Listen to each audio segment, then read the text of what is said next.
Good morning and welcome back to the build. In our last episode, Charles had put up the face frames of our upper kitchen cabinets, but he was still working on the doors. The planer that he borrowed to make them smooth wasn't quite big enough to glue the larger doors completely before running them through the machine, so he still had to put the final pieces together. Then he sanded them smooth, rounded the edges with a router, and coated them with polyurethane. While he was waiting for them to dry, he worked on the wiring behind the backsplash, including putting up a simple light fixture over the sink, and he installed some lighting above the countertop as well. All that was left now was to borrow a drill press and make holes for the hinges, and then he could finish the installation, or at least that's what we thought yesterday morning. So he did borrow a drill press.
I must have made some miscalculation on all of the double doors, the ones where they come together in the middle, because they're all off by about a ½ inch. They overlap by about a ½ inch. So I'm going to have to go and cut a ½ inch off of each door to make them come together correctly. Don't know exactly how I did that, but it did it the same on all of them, so I just forgot something. Single doors look good, operate correctly. Need a little adjustment, but they're all centered and the right width.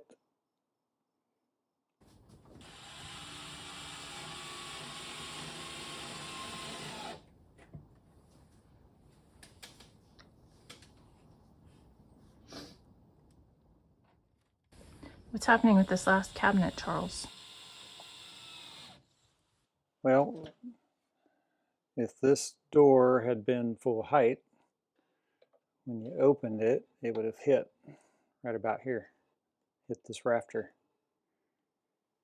So it would have either had to been notched out in the middle of the door to clear the rafter, or we split the door,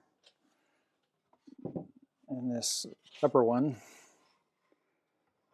will actually open up to clear. So that's what I did.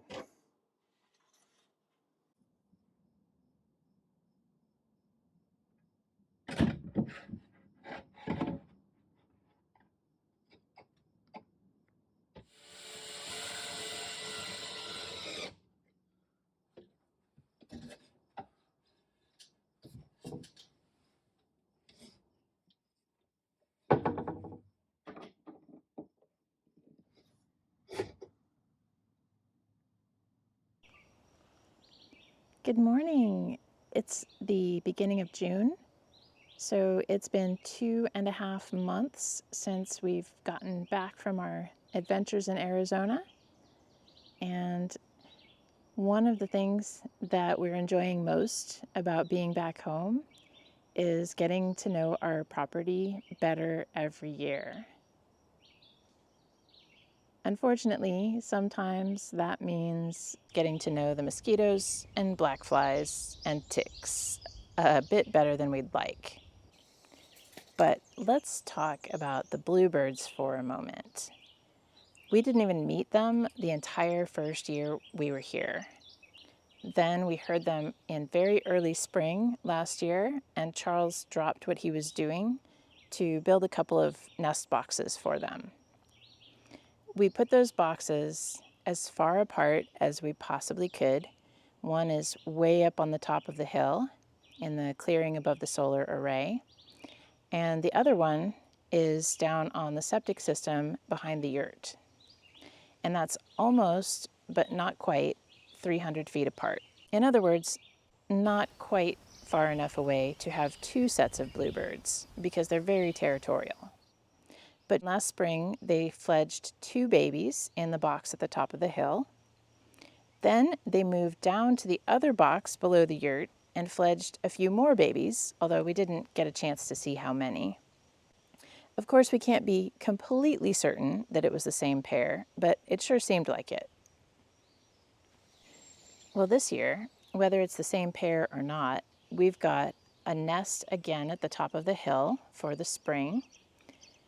And we really hoped we might get tree swallows in the other box, because every week we have tree swallows zooming around and peeking into the box and discussing it loudly with each other. But so far, they haven't stayed. And I think we've figured out why.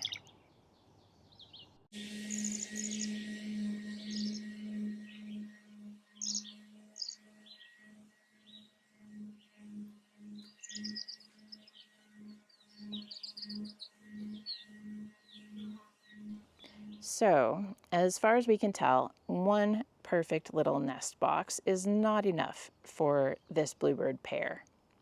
We just hope they'll use the lower box again this year after going to such lengths to evict the swallows. Good morning. Today is a new day and Charles is trimming down those double doors so he can move on to the next step. While he's getting that done, I have a few more bird updates.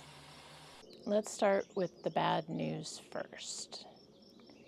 It had been about 5 days since I checked on the phoebe eggs, so I went out today to peek in on them again, and the nest was empty. We do get attached to our backyard birds, but life in the woods includes predators. And as of this morning, the bluebird nest was empty as well, but I'm pretty sure that's good news because I've had a camera on them for the past 2 days. The nestlings were fully feathered and they were looking pretty ready for their graduation to a more exciting life outdoors. I did have fantasies of filming their exit from the nest, but that's a pretty hard thing to do. Maybe someday.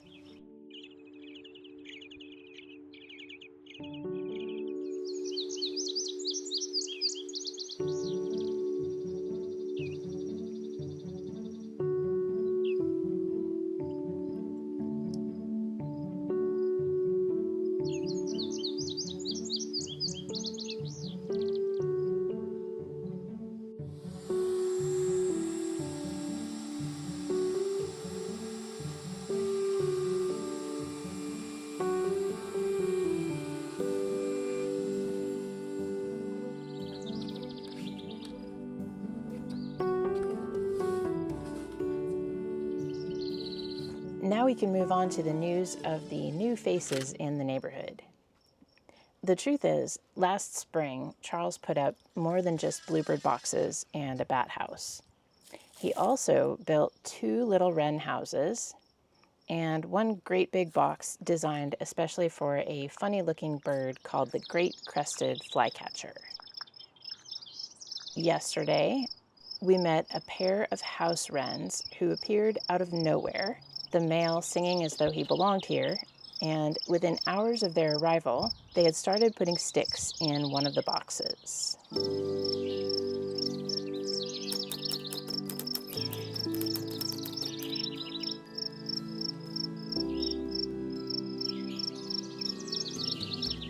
We're not sure yet if they'll stay, but we thought you'd enjoy meeting them, and we'll keep you posted.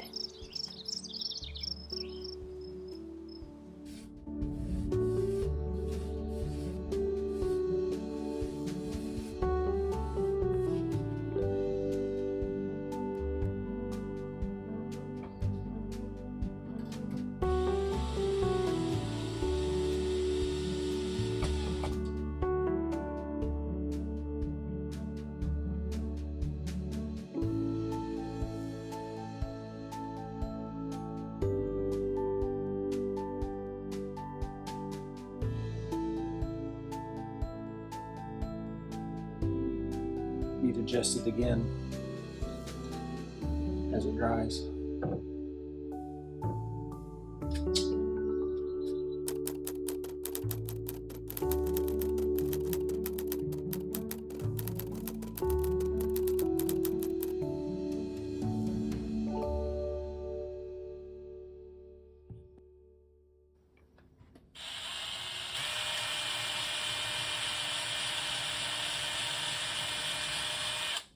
Would you like to show us your jig, Charles? It's a bunch of scrap pieces of wood screwed together, and this is only for the right doors. Just stick it in there and puts it in the same place every time.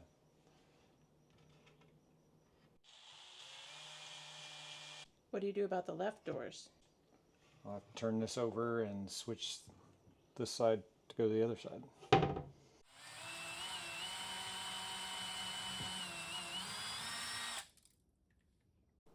These cabinets are looking beautiful, but we have to put off the grand reveal because we have one cabinet missing a door handle because the modifications were made after the door handles were purchased. And we've got one outlet that still needs a few details coming in the mail.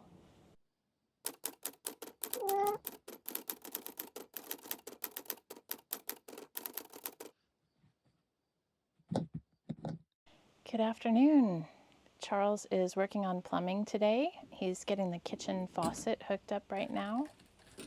And I've been trying to edit this video, but mostly I've been running around for the past few days, chasing after Charles with one camera and the birds with another. Speaking of which, I only had this moment to steal away because Charles was fixing a leak under the yurt.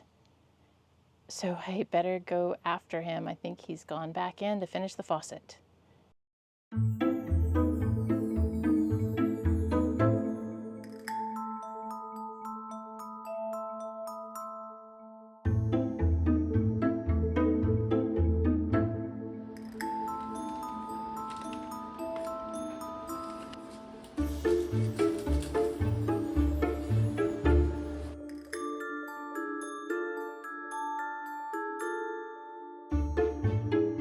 See if that sink is completely upright. Okay, it's better now. We've got leaks.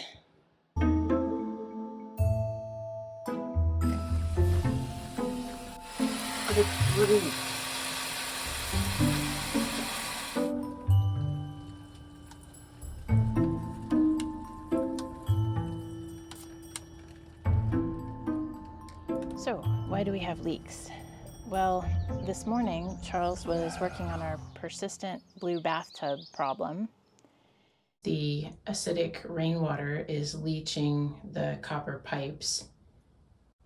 We had tested the water and it was testing at neutral, but we don't trust the gauges since we're still getting blue bathtub. So Charles bought new pH testing equipment. Now that the meter is calibrated, we can test the actual water coming out of the tap. And we're investing in a special addition to our water filtration system that will bring up the pH of the water to neutral.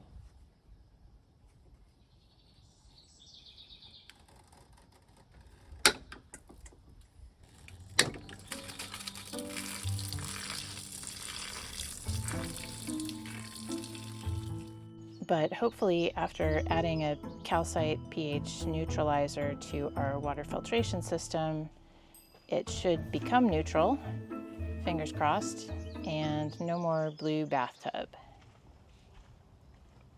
And I didn't realize this episode would be quite so heavy on the bird drama, but there's more unfolding as I'm recording this. The tree swallows have moved on, and the bluebirds are pretty busy trying to keep their fledglings alive while they learn how to fly around and fend for themselves. And the wrens have taken that opportunity to move from the big flycatcher box into the lower bluebird box down behind the yurt. They're moving sticks in there at this moment in time.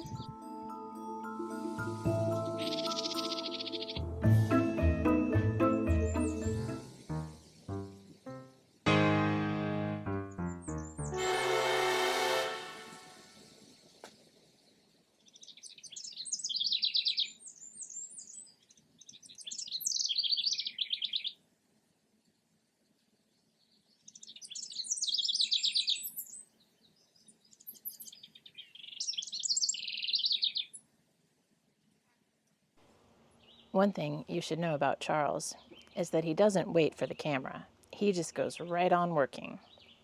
So it wasn't easy to film this stuff, but now we have a kitchen sink in the yurt.